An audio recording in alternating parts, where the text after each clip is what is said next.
Hey everybody, welcome to episode 2 of the MacAllan Guy Show. Today I am joined by Chris Strochein. He is a high school English teacher, a folk singer, a theater artist, and a D&D dungeon master. Chris, thank you so much for coming. Thank you for having.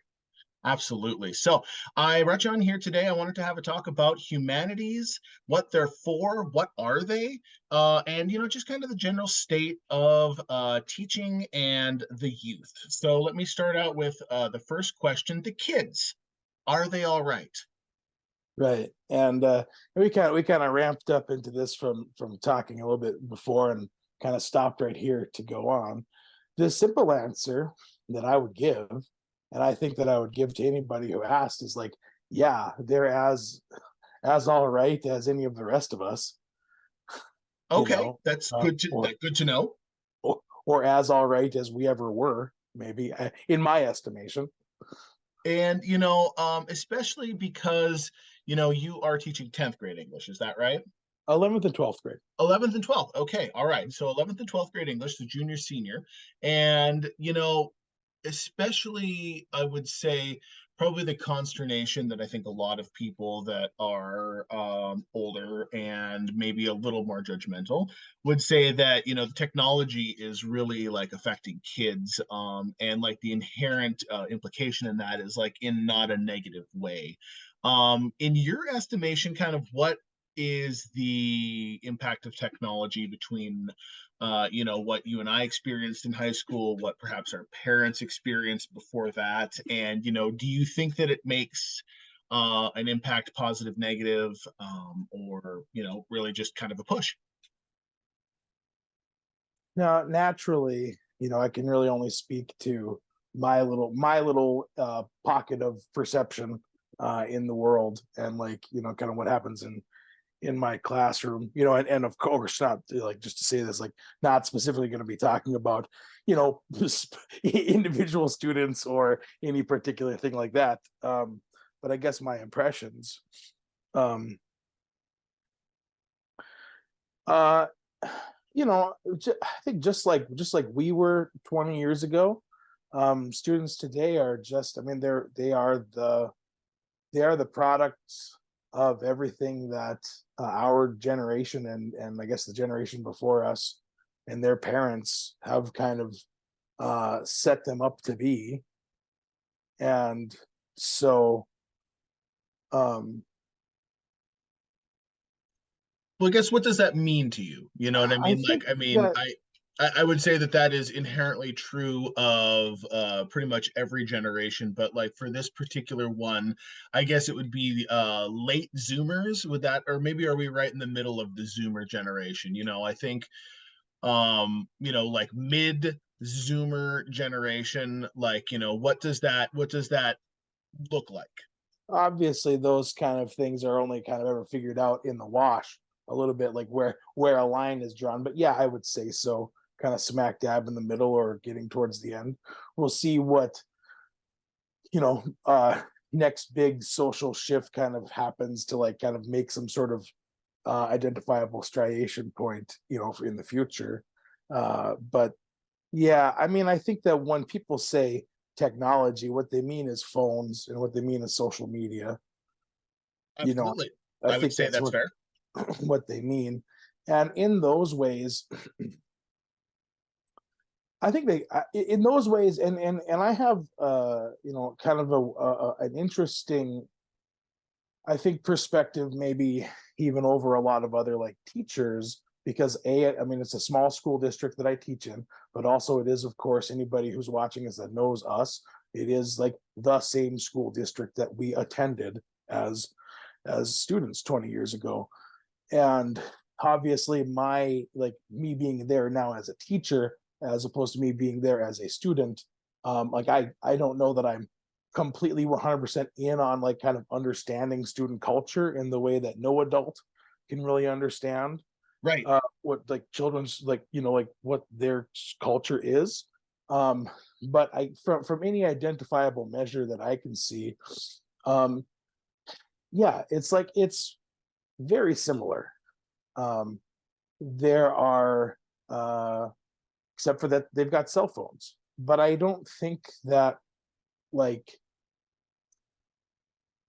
I think that kids are just as mischievous. I think that and I think that they have just as much understanding of like, what is right, what is wrong, what are they, compelled to do, even though they know it's not right or something. And because that's just kind of who people are at that age, and they're looking at pushing limits and looking at experimenting and trying to find their personalities and their identities. And And pushing I boundaries, right? Just kind of yeah, seeing where they're at.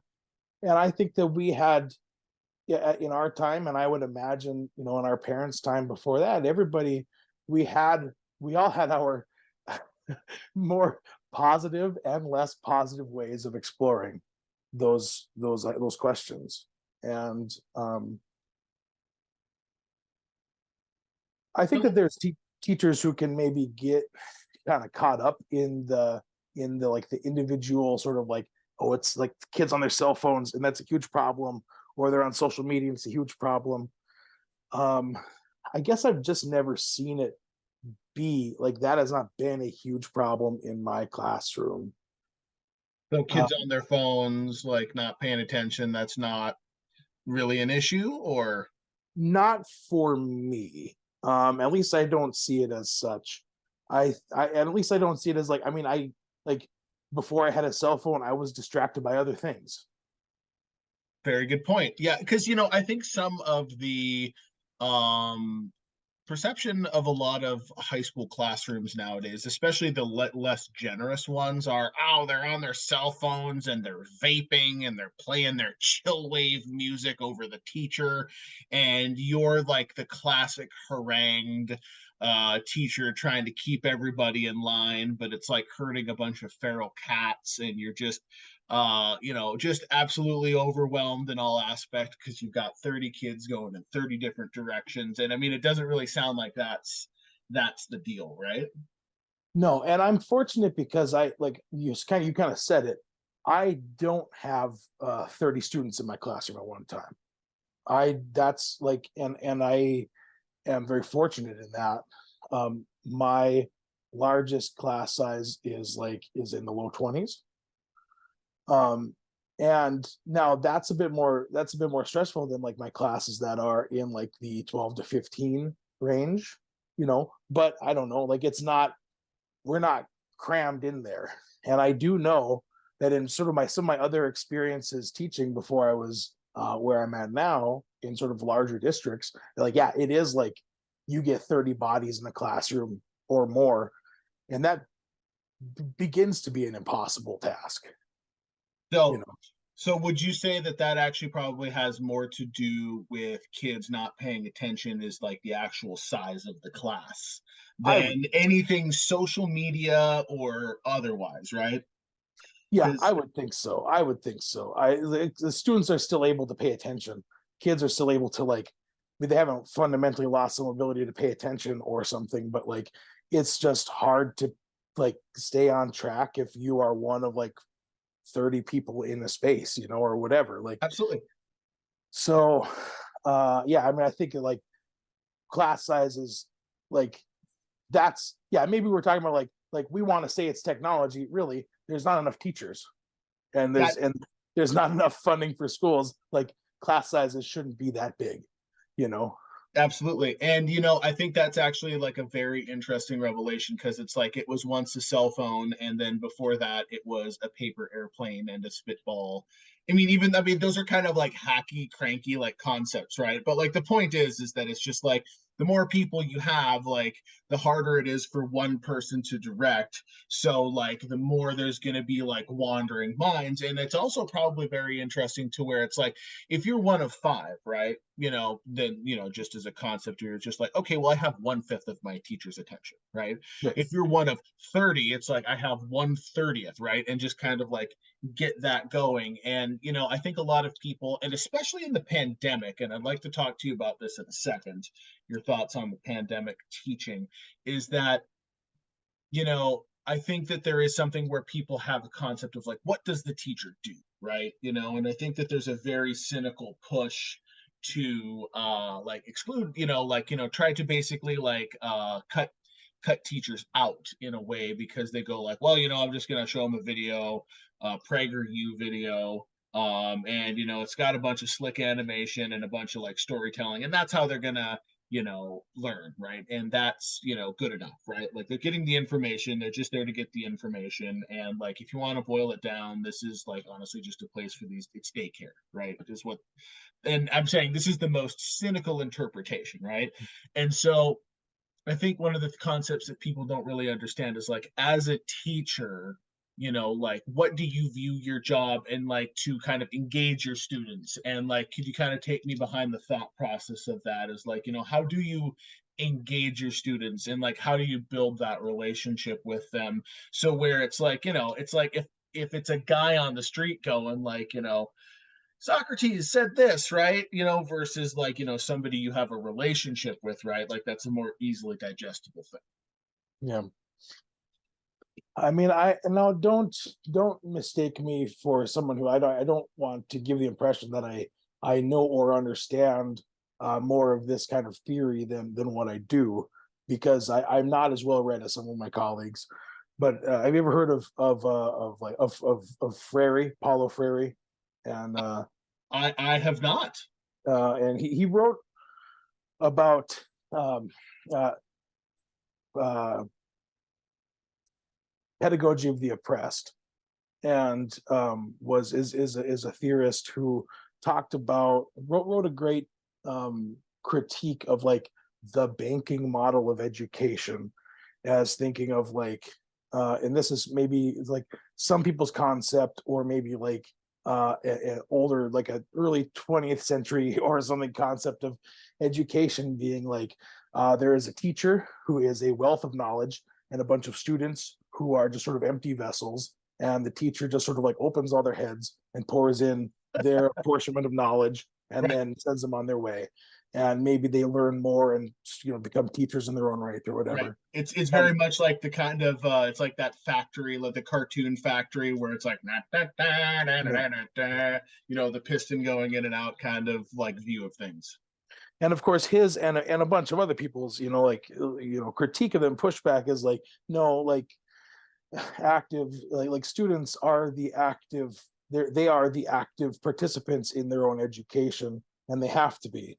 And so I think it's in my understanding of that, so much as it is, I mean, I try to make my classroom be one where um and I don't like I it's a lot of work to be a teacher. But like, I kind of think of myself in some regards as being a little bit more of a curator than I am like anything else. Like I'm there, like I'm putting opportunities for students in front of them, and giving them opportunities to like to make that growth, and to make that those sort of to for learning to happen, because it's I mean, like, and I'm dealing with writing and like academic writing right now, and with my students, and it's just like academic and research writing is not a pleasant process, and there's no way to make it pleasant.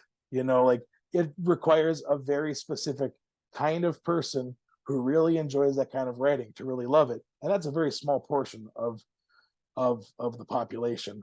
But it is something that everybody can learn, and it is something that everybody should have some knowledge of, is to seek credibility, and to assess credibility, and to cite one's sources, and to find credible sources, and all that stuff in whatever they do.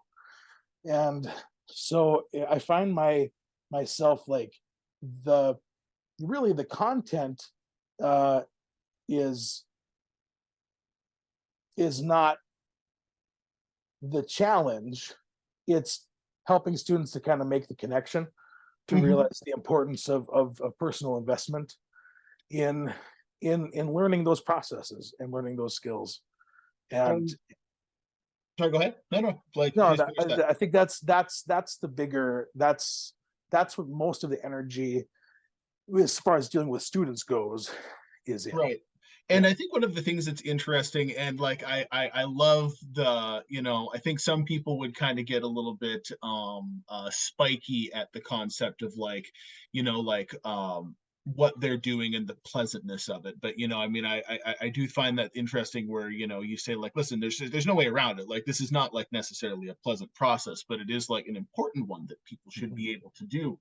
And I think it's very interesting as your role as a writing teacher, somebody who I would put into the humanities sphere, as opposed to like the sciences, right? Like, and just for a lot of people, they go the humanities. Like, what does that mean, right? And I think that's art, literature, everything outside of the like applied sciences. But I think the most important one, and I think something you hit on that I want to dig into a little bit, is the idea of critical thinking. We had talked a little bit. I think especially 20 years ago, there was a really big push of saying like, well, the humanities are useless. Like your MA in fine arts, isn't going to be a wise business decision. Like you're going to take on $100,000 in debt, and you're going to have this degree that is functionally worthless. And then by extension, the implication is like, so like, because it can't make you any money in this marketplace, or the opportunities are very few and far between, that's a low value move, right?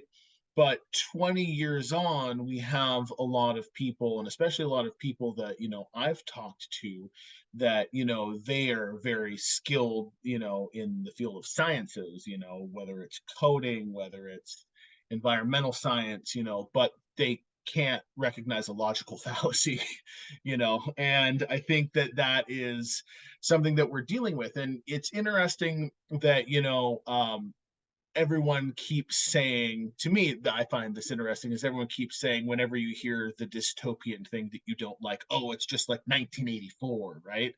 But I'd actually challenge that it's a lot more like Aldous Huxley's Brave New World, where it's not restriction of information, it's just so much information that it makes it impossible to tell, like, what's the good information, right? Because, try to do a Google search on any mildly controversial topic, and one, it'll be real hard because Google is just a shambling breaking mass of like sketchy advertisers and like just really kind of garbage content. So like, could you kind of expand a little bit for me on like kind of how you go about that process, how you introduce it to students who are living in this world where there's like a million different answers for one question, and how do you kind of introduce the idea of like, well, this is how you parse this, like, or this is how I would parse it.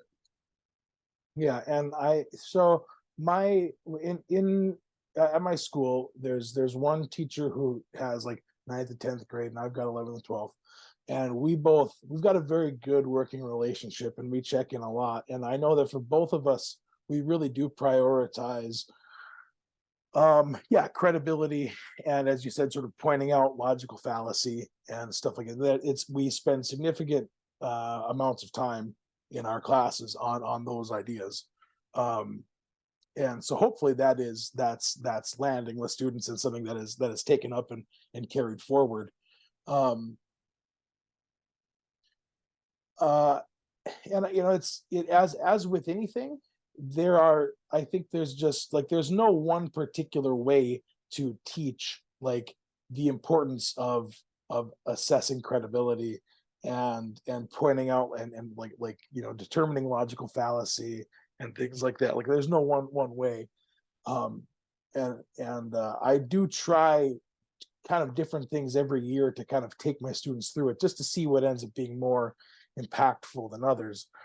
One thing that I can say, and this is maybe an area where I feel like we're very fortunate to have progressed technologically from where we were 20 years ago when we were in high school, is as you said, to research something through via quick Google search is a bit of um, yeah, you're not always going to arrive at the best or most accurate conclusions that way.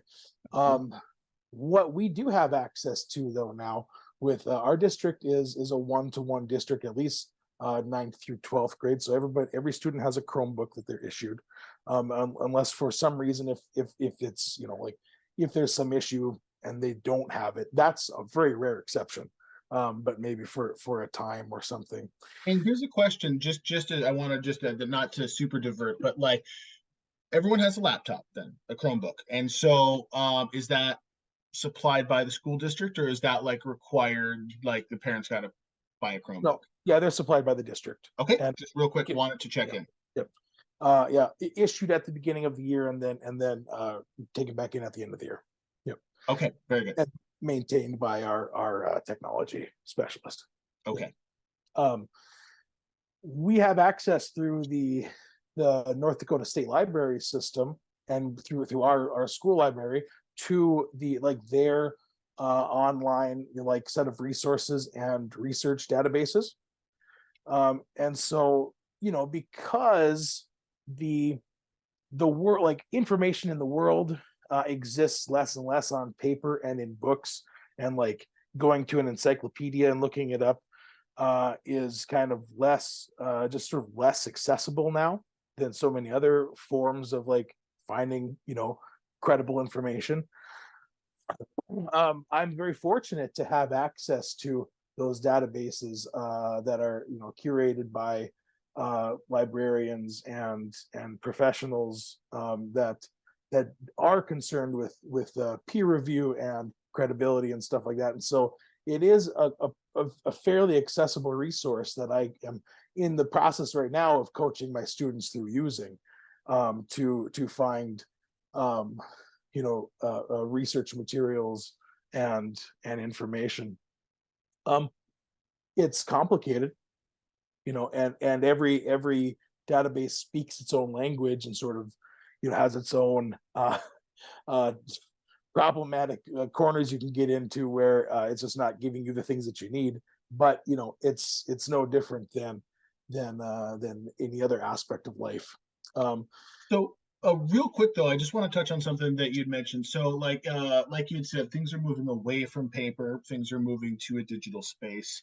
And I do think that there's several benefits of that, especially like space and expense being a big one, right? But at the same time, do you have any ethical concerns about as opposed to having things that are like a physical copy that you can have and maintain, having what is essentially like a license to something that can in theory be revoked at any time, and like it's a quicker disconnect to access to certain things, and also it's more easily to be tampered with. I know that there's certain instances of movies recently where, Disney, for example, has gone back and edited out some problematic scenes in movies, cartoons, things that, weren't appropriate for the time, but are not necessarily considered appropriate now. The Crows and Dumbo being the kind of most obvious one that pops up to the top of my mind. um you know but at the same time, I think that there is some ethical concerns there because there's a lot of context lost, and I feel like in a way it's kind of infantilizing history. And, I think the problem is that there's such an attempt to smooth things down, and that there's a lot of actually value to be found in examining the rough edges of Yeah. things. So, Yeah. I mean, do you have any ethical concerns about that as an educator and as a curator? I kind of dealt with this sort of, kind of meditated on with this a lot and kind of thought about this to myself a lot about there's I've never read the book, the Sherman Alexie Absolutely True Diary of a however the title of that book, Absolutely True Diary of a Part-Time Indian, I think is what it is. Yeah, yes, yes, I yep, think. yep. I've never read it, but I know that it for a long time was really a very profound and important book taught in classrooms, and that it was I hear all these wonderful things about people connecting with this book because they've never seen a character that kind of they felt represented them as closely as that does. and like it's written in such a style that makes it like, even though it's there's some complex issues dealt with in it, it makes it accessible to people who maybe are usually averse to reading, kind of a literary thing. And of course, Sherman Alexie was one of the people, one of the authors that were called out during the Me Too movement. And so, it kind of becomes then this like, what do you do about this book? And can you divorce the art from the author and all that question, all those questions? And like, I don't teach it in my classroom, and because I haven't read it, I don't recommend it to anybody, because I only recommend books that I've read. Right. Yeah. Makes But sense. um, I think that we do, as English teachers, and maybe we're particularly well positioned for this, because of that very thing that has happened in life. We can have that conversation too. Like, we can talk about like, hey, we're able to read this book and get the things out of it that are important, that people who read it 10 years ago got out of it. But we can also have the conversation about, like, uh,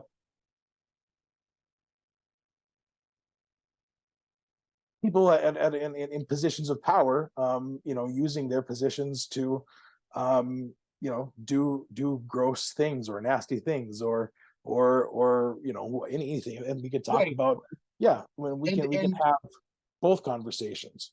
well, and I think that one of the things, and I'm happy to hear that, because I think one of the things that, I mean, and it's impossible for me to tell, right? Like, I am not in the academia world, like I am not an educator. I am just simply a curious human sack of meat. And so with that, I feel like, at least what you hear, and it's kind of impossible to tell like what's going on the ground, which is one of the reasons I wanted to talk to you, of course, is I feel like if you censor certain things, right? Or you don't like, you steer away from controversial people, right? People that had and did bad things, right? Like, you kind of lose a little bit of the concept of humanity, right? Of just being like, well, listen, here's the thing. Like, Sherman Alexie wrote this book that a lot of people identified with, and he used that fame from writing the book to do some things that we as a society consider unacceptable. And here's how that happened. And this is something that you should learn about, because you might be in a situation someday where somebody has a position of authority or power over you. And here's how it happened. And like, if you kind of recognize the same things, perhaps you can protect yourself from that, Yeah. And, I feel like that's maybe one of the, it's very tough to know at this point. And it's honestly, I feel like news of the world is a little bit difficult to parse. I kind of feel like, in a way, I don't know if it's just a loss of objectivity, or it's like I said, it's just such a deluge that, how do you pick out what's actually going on? I would say that, it's heartening to hear that it doesn't sound like as much as I would say. But I mean, do you have kind of certain pressures from your school district in terms of like what you curate?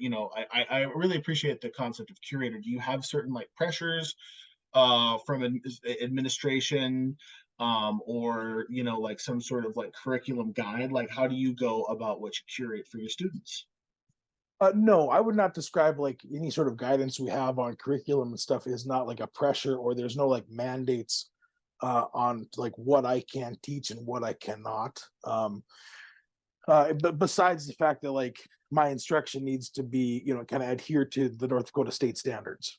Sure. Um, Okay. it's, I mean, my license essentially is a rubber stamp from the state saying that I'm gonna teach the standards. You got to hit these points. Yeah. Like, there's just benchmarks. You can kind of interpret them how you want, but like, you got to hit these benchmarks. Is that right? Yeah.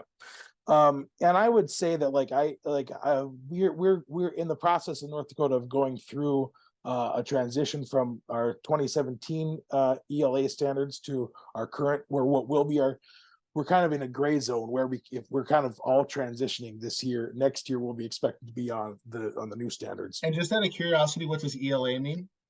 English language arts. Okay, very good. Yep, that Yeah. makes sense. So, Yep. all right. So, Chris, we're going to take a quick break. I'm going to have a word from our sponsor, and we will be right back.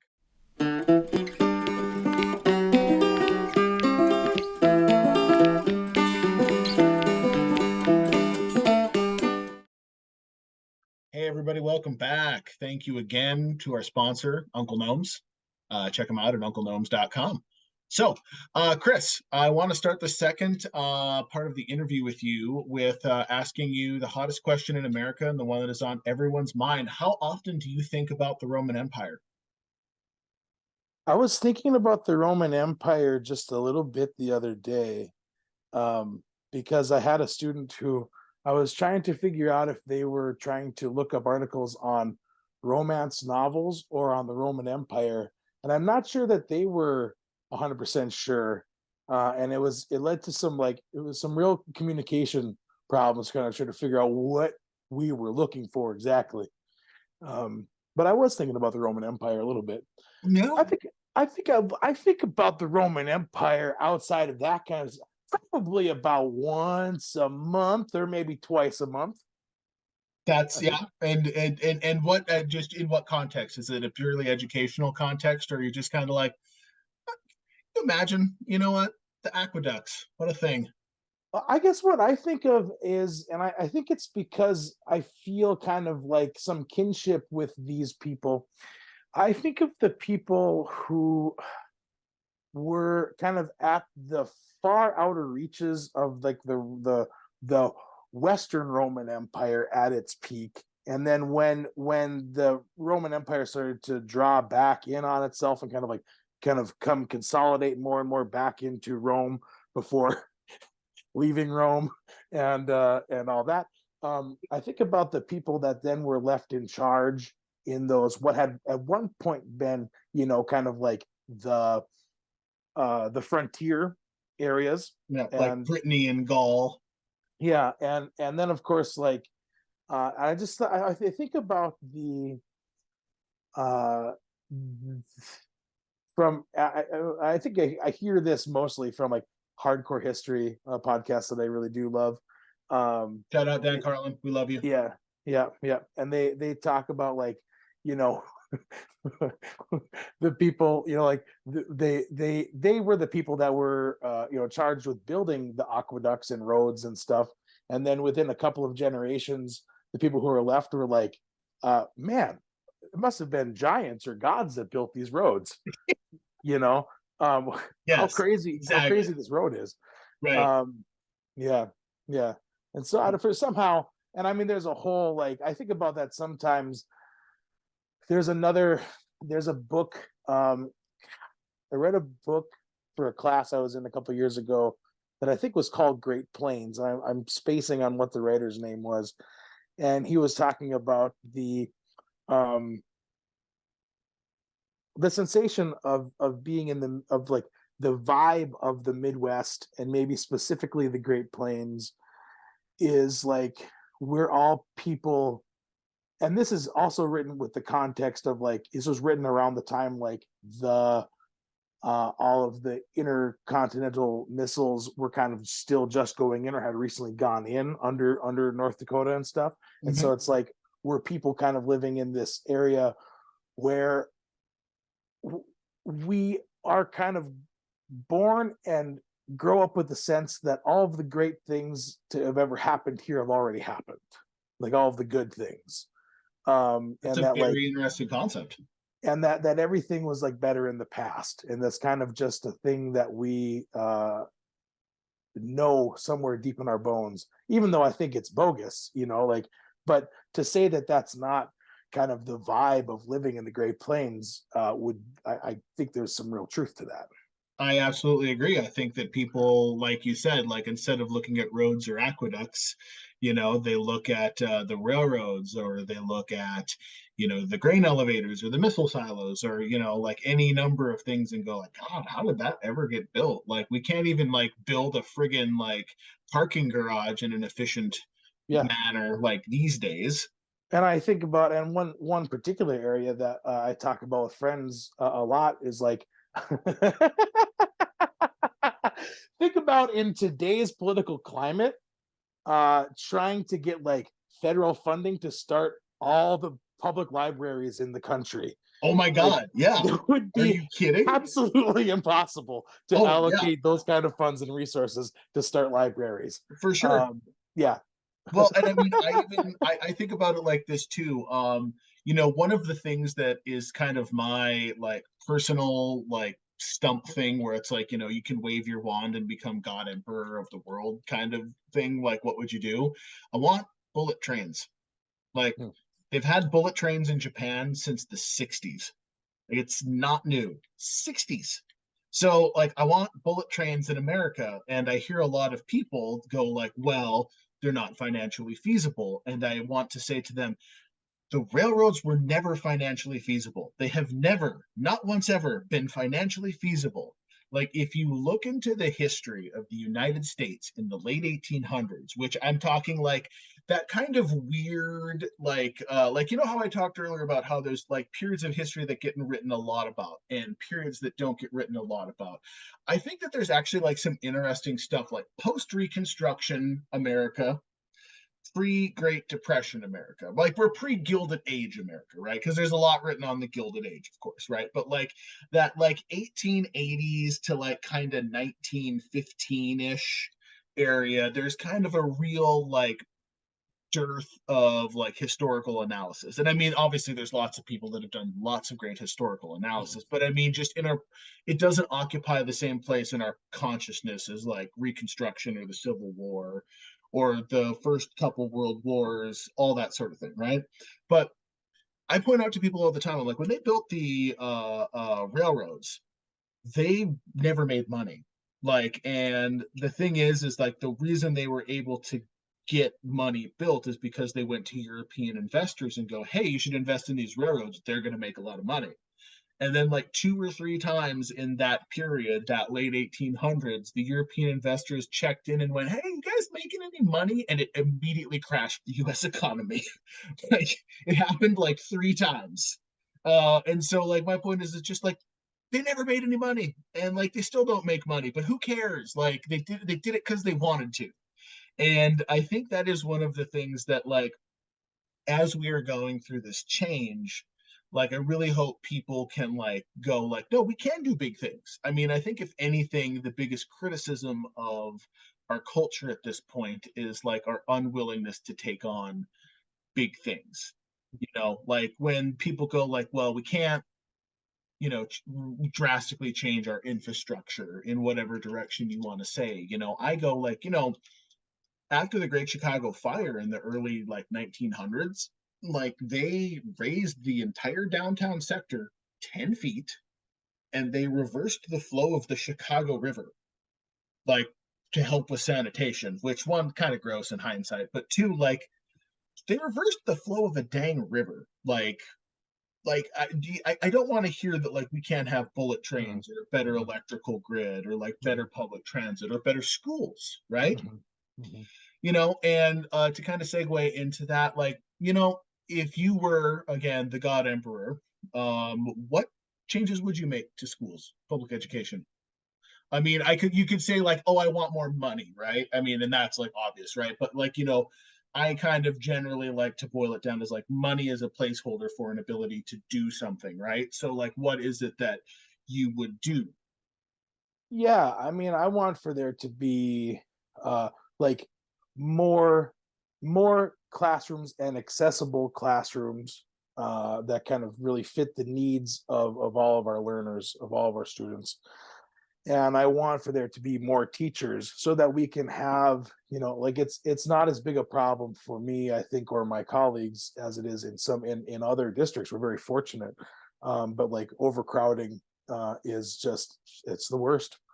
And like um and it makes teaching just harder and just makes teaching wear on you even more when you're in an overcrowded classroom. um So when you say accessible, what do you mean? Because I mean, to me at least, my brain goes like, oh, like handicapped accessible, or like special needs like accessibility. But like, I don't know if that's what you mean. yeah, and I do mean that. I mean, yes to all of that. Okay.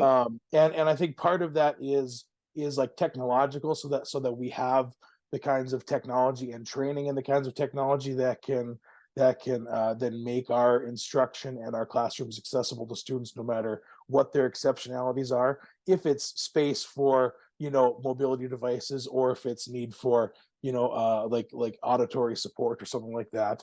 And you know,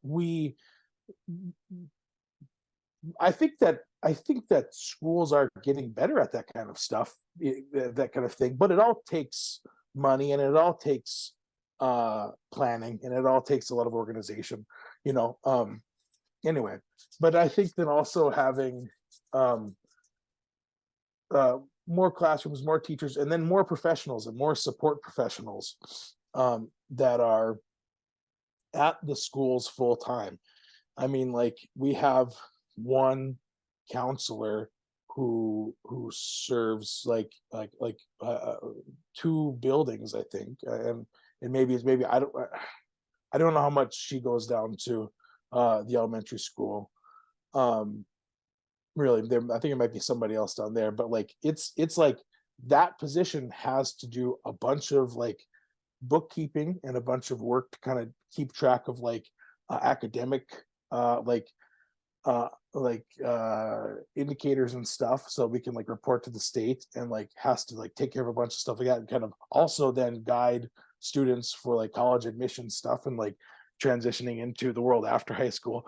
But then is also the same professional that's called upon to like deal with them for like emotional support stuff, you know, like specifically. And that's like that should be at least three people's jobs, Yeah, I you was know, gonna like. say that's like, yeah, that's like three different things right there, right? That's kind of like back in the day where like the barber was also the dentist who was also like the mortician. Yeah, yeah, and I think that there would be there. I think that there's an opportunity for, like, I mean, schools are a part of the community in a way that really no other institution is or are, you know. And I wish that we could kind of and I like I think that my school does do a good job of community engagement. And I think that, and that's just by virtue of small towns. The school sets the pace for the whole town. I mean, like, businesses operate around like parents being able to go pick up the kids and stuff in a small town. You know, that's just the way it is. How would you contrast that with, you know, like a larger town? You know, I mean, because I know you teach in a small town, but I know that you had also previously taught at, like, if I'm not mistaken, the biggest school in the state. You know, so like you have like a pretty you know, interesting contrast there. So like, you know, how would you say that that changes via the size of things? Yeah, and I mean, I was, to be clear, like, I was only there as a long term sub, and I did some of my like student like practicum time and stuff, observing classrooms there. Mhm. Um, you know, um, and every building in that situation is different. At the building that I was in, they had a lot of they had a lot of conversations about how do we really improve our community engagement, and they were trying to find ways to improve that because they realized that it just wasn't working out very well. Um, and so I think that, you know, I think one thing for that is like, I think that there's an opportunity for the public school to even have more kind of like I think that I think every public school building should have like, we don't have a school nurse. I'm sure that there's somewhere where there's a school nurse. I've never met a school nurse. There should be a school nurse. I think that Absolutely.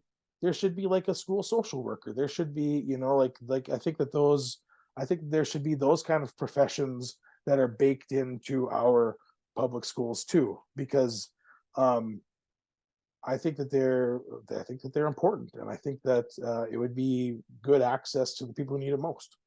And I think that's a very interesting thing that I want to dig in a little bit on is the concept of, it's not just like you said, like the model of just like they're empty vessels. I'm here to pour information into them so that then they can get jobs working at the factories that don't exist anymore. Yeah, You know, and I think, like, you know, the concept of a school social worker, I think, is like very interesting, just to I think the problem is that a lot of people view the concept of a social worker as like a punitive thing, right? That only gets Mhm. called in when like things are so bad that like kids need to be rescued, right? But like, like you said, like a guidance counselor that is also like a bookkeeper, that is also like a college admissions expert, like how much time is that person really going to have to, like help kids dig into things, right? And like how much Mhm. can they like realistically do that? Like I mean, I know I look back at a coworker that I had, who said a thing that will always stick with me, and he was just a curmudgeon, but a nice enough guy. But at one point, he was lamenting the difference in parenting styles between the mother of his child, who he was no longer with, and himself. And he said, she just coddles him. Like my dad never hugged me, and I turned out fine. And I kind of thought to myself, like, there's some real, there's like a real kind of depth of awareness that might be missing here. And I'm not really in a position as your coworker to kind of tell you, like, you sure about that? You sure about that? Are you sure about that? You sure about that? That might be why that you're fine? Like, no, like, so maybe kind of I'd like to hear your thoughts on just kind of like expanding that is, like school, I guess maybe the simplest way to say this is like the concept of a public school is a third space. Especially in a society that is like kind of rapidly diminishing third spaces. I guess I'm not familiar with that particular phrase of a third space. Okay, a third space is essentially so there is your home, Hmm. there is a business, Mhm. and then there is a place where you can exist like a park, or a library where there is not an expectation of you to be a customer. Hmm. Okay. Okay. Okay. Um, yeah, um I think that maybe this is not going exactly the way you're thinking of this question to go.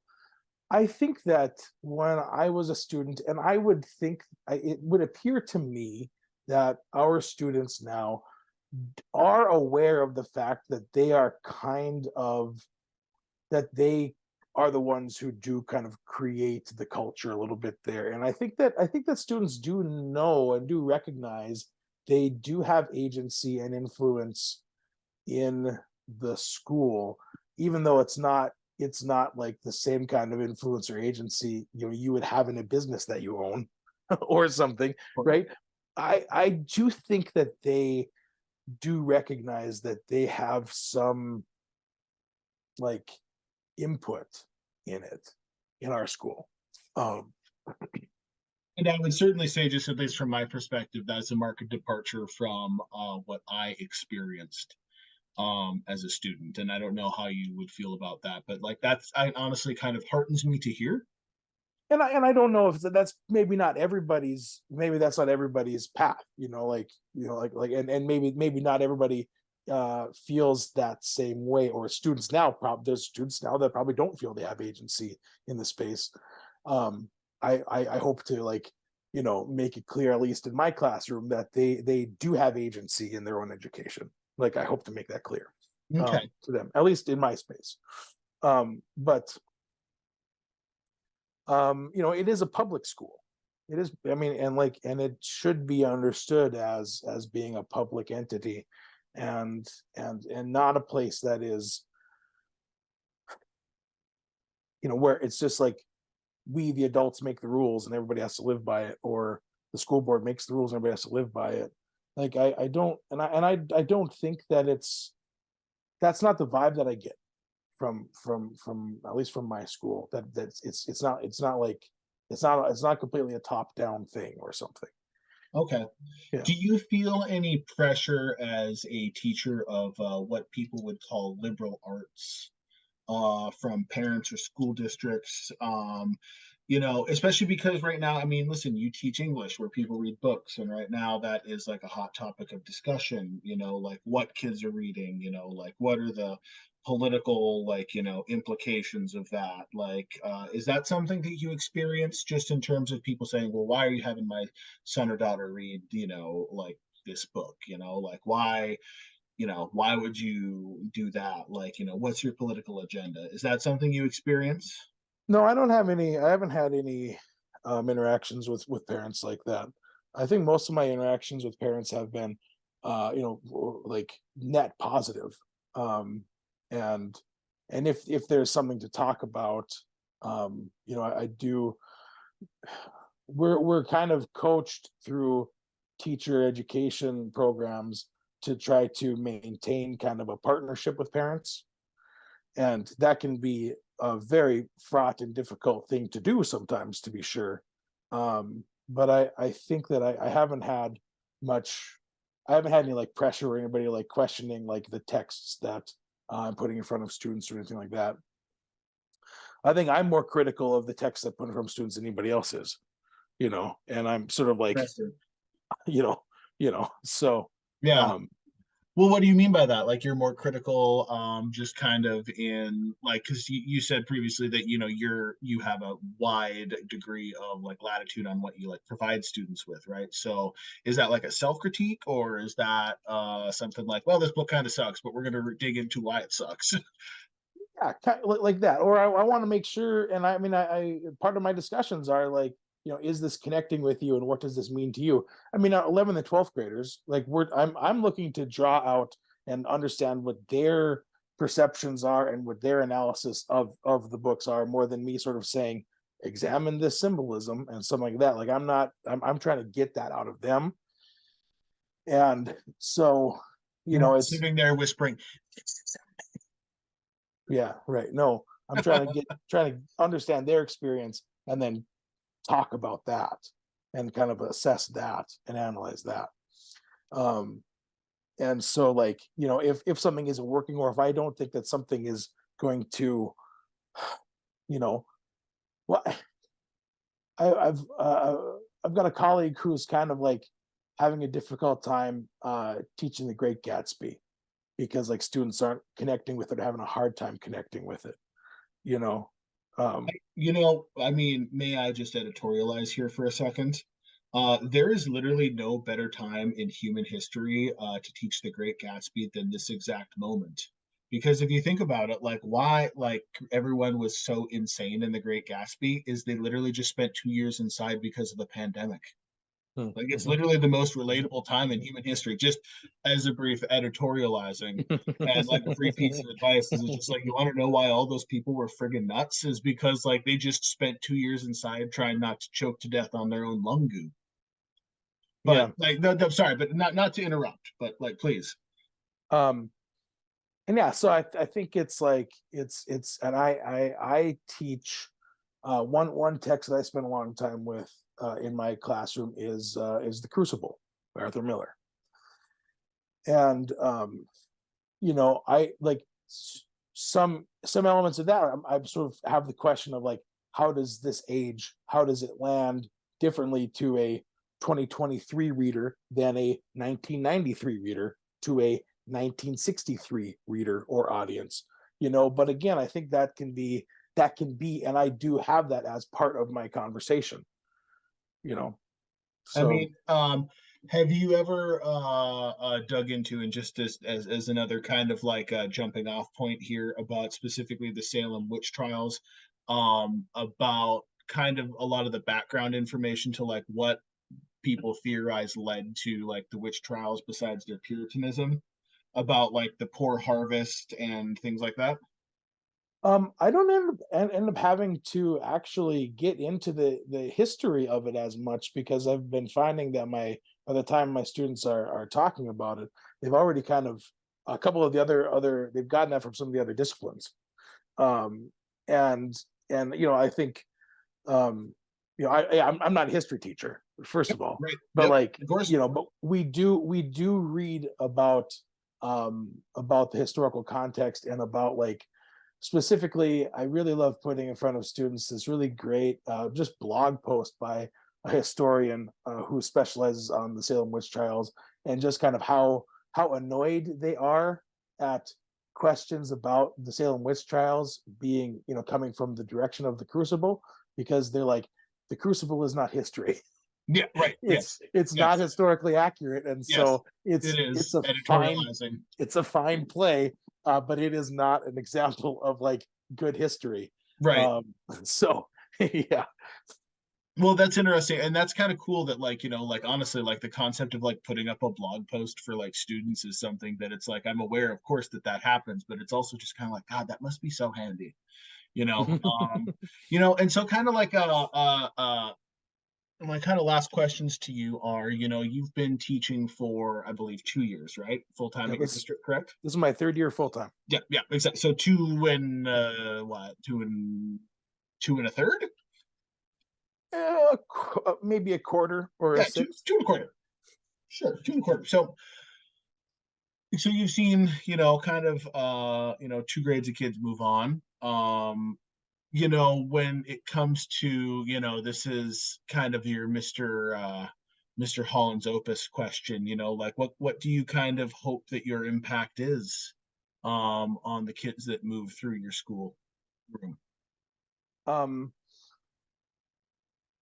in English sort of like writing and reading and speaking kind of with thing, I want for my students to go out and feel capable of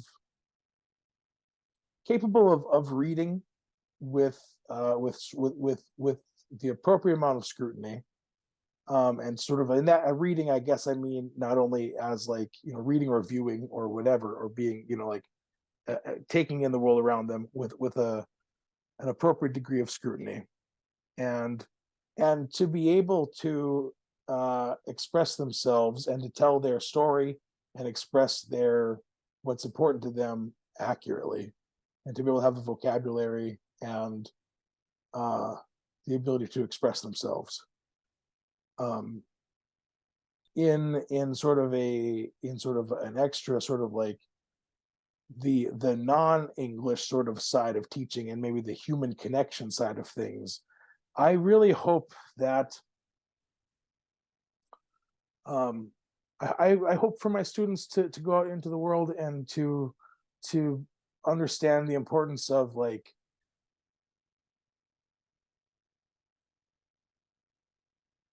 having respect and tolerance enough for other people to like listen to them, and to like but to also have that same kind of grace and respect for themselves as they're going through the many changes one goes through in their 20s into 30s, and to just sort of like I would hope that they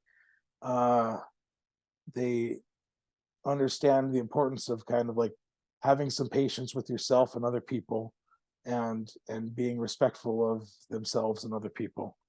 um yeah. I couldn't have said it better myself. Chris, thank you so much for joining me today. I really appreciate it. Real quick for plugs, where can we find you? You might occasionally find me in downtown Minot playing folk music with my band. It Was Her Idea. um Do you have any socials for It Was Her Idea? no, no, no, Not at no, all. Oh, wow, very no, folk, no, very no. folk. Like we can wander the shops of Minot, North Dakota, until we find that sweet, sweet folk music sound. Yeah, I think that's the best way to find me.